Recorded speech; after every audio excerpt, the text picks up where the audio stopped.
Today's morning is and was very charming for me.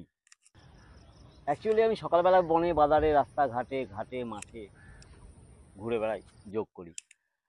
আপনাদের জন্য কিছু চেষ্টা করি কোনো ভালো ইনফরমেশন দেওয়ার জন্য। আজকে একটা ছোট ইনফরমেশন দেখুন, আমরা আসন প্রাণায়াম সবাই করি, অষ্টাঙ্গ যোগের যে দুটো জিনিস, কিন্তু মুদ্রার প্রতি আমরা ধ্যান দিই না। কিন্তু মুদ্রা বা হ্যান্ড জেস্টার যে কত ফলদায়ক আপনি কল্পনা করতে পারবেন না। যেমন দেখুন, আজকে একটা ছোট বলি যে আমাদের শরীরের 70 থেকে 80% জল। এই জলের সন্তুলন যদি আপনি শরীরের মধ্যে বজায় রাখতে না পারেন, তাহলে আপনার নানা রকম রোগের সম্মুখীন হবেন। তাহলে জলের মাত্রাটাকে আপনাকে বজায় রাখতে হবে শরীরে। তার জন্য আপনি একটা প্রাণায়াম করুন, জল মুদ্রা বা বরুণ মুদ্রা যেটাকে বলা হয়।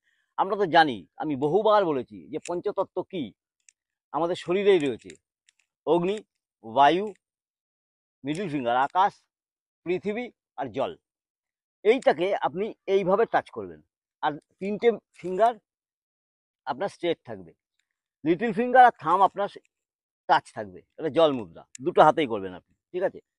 এইটার একটু অ্যাডভান্স লেভেলে যদি আপনি যেতে পারেন, আরো বেশি উপকার পাবেন, আরো বেশি ফলদায়ক। সেটা কি, এইটাকে এই প্যাডে রাখবেন, থামের প্যাডে রাখবেন, লিটল ফিঙ্গারটাকে থামের প্যাডে রাখবেন, থামটাকে এরকম ভাবে জড়িয়ে দেবেন, আর এই তিনটে আঙুল সোজা থাকবে, ঠিক আছে?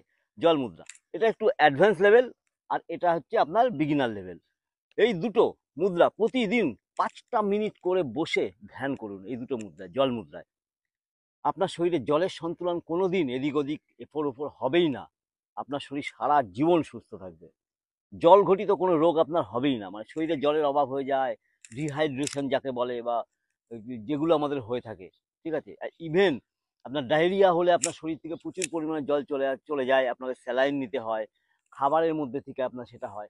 জলের সন্তুলন যদি শরীরে বজায় থাকে, তাহলে আপনি সম্পূর্ণ সুস্থ থাকবেন। জল মুদ্রা প্রতিদিন 5 মিনিট। ভালো থাকবেন। অনেক অনেক আশীর্বাদ আপনাদের জন্য। দেখা হবে খুব তাড়াতাড়ি। ওম নমঃ শিবায়।